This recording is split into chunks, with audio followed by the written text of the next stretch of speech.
Edwin, welcome to the program. Yo, what's going on? Can you hear me? Yes, sir.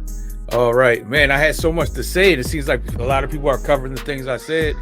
My boy that just went before me, he pretty much laid it down what I was going to say about, which I look at as more scouting, more so than like decision making. But Eric seems to we got to remember that Eric comes from Ozzy, and Ozzy has the same kind of formulaic mindset of like keeping your draft picks and keeping those golden, but he has a different approach in how he does things, and he's hit and he's missed. But if we just look at it just one single thing, then you're going to say, oh yeah, he's been bad. But we always got to remember draft picks, no matter what round you pick a player, what round you sign a player, they're all rolling the dice. We don't know whether their college careers will translate to the NFL and vice versa.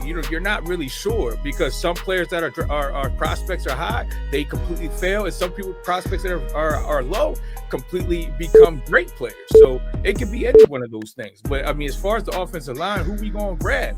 It's like people thinking that he's gonna go out there and like, oh, let me just spend these draft picks to grab an offensive guard, when you're really gonna just be getting second string, third string guards, because what's to say somebody's not willing to give up their starting guard, and they're going to be wanting to want first rounders, when we always know that that EDC, Ozzy, that building always like covets their draft picks. So we can't, as fans, just expect them to automatically be like Cowboys and the Colts and give up multiple firsts and seconds for one single player. And we only got rid of one roster spot. But let's look at it from a standpoint. Draymond Jones we acquired, and we also acquired Alohi Gilman.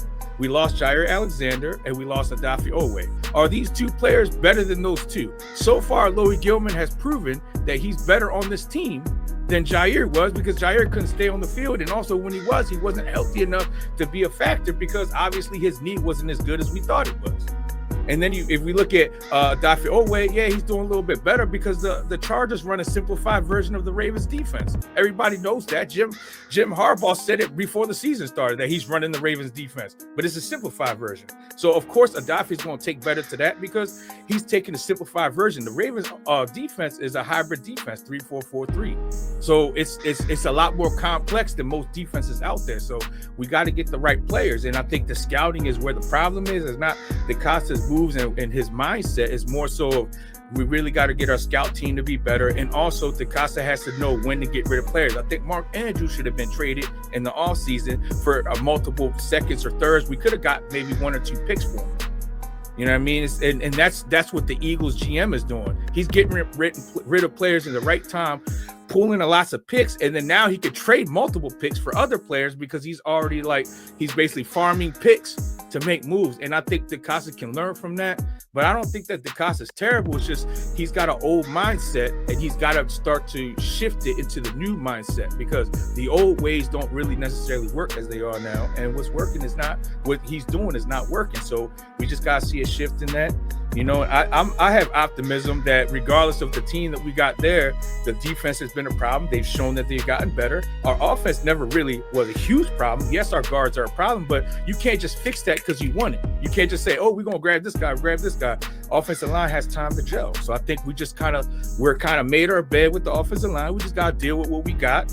And I think that it's going to prove at least enough for us to be able to score 30 plus points a game. We just need our defense to make more stops. And they've been doing it so far. Let's see if that keeps going. We have an opportunity there, but we have zero margin of error now. We got a win right now. Losses right now could really set us back right now. So I think that's where it's at. I'm super optimistic as long as Lamar's healthy and what we got. And I think EDC just got to start shifting and pivoting, maybe taking a look at what the Eagles GM is doing and understanding we got to start getting rid of players at the right time and farm some picks, and maybe we can make better moves. But right now we only have what we had. We got rid of a roster spot with Jair, and we got Draymond Jones. We lost two players and got two replacement players, and they're better than what they were. So at least we've improved, just not as good as what the fans see, because they see all of these glorified picks, like everybody throwing first rounders, to get Sauce Gardner and to get Quinnen Williams, but we're not giving up 2 first rounders. The Ravens never did that. They're never going to do that. So get that out your head, fans. Get that out. That's not happening. Thanks, Edwin. Appreciate you, man. Appreciate it.